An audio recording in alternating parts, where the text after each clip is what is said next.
ഈ തെരഞ്ഞെടുപ്പുമായി ബന്ധപ്പെട്ട് കോൺഗ്രസ് ഇപ്പോൾ അവസാന ഘട്ടത്തിൽ ഏറ്റവും വലിയ പ്രതിസന്ധിയെ നേരിടുന്നത് വയനാടുമായി ബന്ധപ്പെട്ട വിഷയമാണ്. ഇപ്പോൾ SKN അത് ചോദിക്കുന്നുണ്ട്. കണക്കുകളുണ്ട് എന്ന് ആവർത്തിക്കുന്നതിനപ്പുറം എന്തുകൊണ്ട് ഈ സാഹചര്യത്തിൽ പോലും നോക്കൂ, ഒരു തെരഞ്ഞെടുപ്പ് ഏറ്റവും അടുത്ത് നിൽക്കുന്ന സാഹചര്യത്തിൽ പോലും ആ കണക്കുകൾ അങ്ങ് പറഞ്ഞാൽ തീരാവുന്ന പ്രശ്നമേ ഉള്ളൂ. അതിനെന്തുകൊണ്ടാണ് കോൺഗ്രസിന് UDF കഴിയാത്തത്? എന്താണ് അദ്ദേഹം ആ വിഷയത്തിൽ പറയുന്നത്? SKN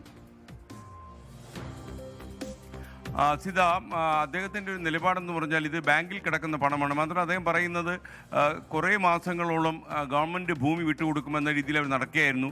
VD സതീശനോട് തന്നെ അവസാനം മുഖ്യമന്ത്രി ഞങ്ങൾ തന്നെ എല്ലാവർക്കും വീട് ടൗൺഷിപ്പിലൂടെ നൽകും, ഇനി അത് ഈ കാര്യത്തിൽ കോൺഗ്രസ്സുകാർ സെപ്പറേറ്റായിട്ട് ലാൻഡ് എടുക്കേണ്ട കാര്യമില്ല എന്ന രീതിയിൽ അവരുടെ ആവശ്യം തള്ളുകയായിരുന്നു. അങ്ങനെയാണ് അവർക്ക് ലാൻഡ് കിട്ടാതെ പോയത്. പക്ഷേ അവരുടെ പണം കൃത്യമായി ബാങ്കിൽ കിടപ്പുണ്ട്. അത് ഓപ്പൺ പുസ്തകമാണ്, തുറന്ന പുസ്തകമാണെന്ന് അദ്ദേഹം പറഞ്ഞു. എന്ന് മാത്രമല്ല, അത് ആർക്കും പരിശോധിക്കാം.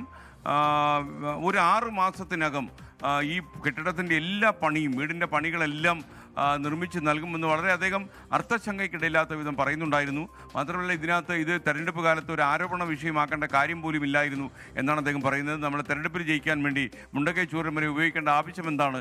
അത് അവിടെ വീട് ആളുകൾക്ക് നിർമ്മിച്ചു കൊടുക്കും. പണം പിരിച്ചിട്ടുണ്ടെങ്കിൽ ആ പണം ബാങ്കിലുണ്ടാകും. ബാങ്കിലുള്ള പണം വെച്ച് തന്നെ 6 മാസത്തിനകം വീടിൻ്റെ നിർമ്മാണം പൂർത്തിയാകും. അതല്ലെങ്കിൽ നമ്മൾ ഒന്നുകൂടി കാണേണ്ടി വരും എന്ന രീതിയിലാണ് KC ഇന്ന് എന്നോട് പറഞ്ഞത്.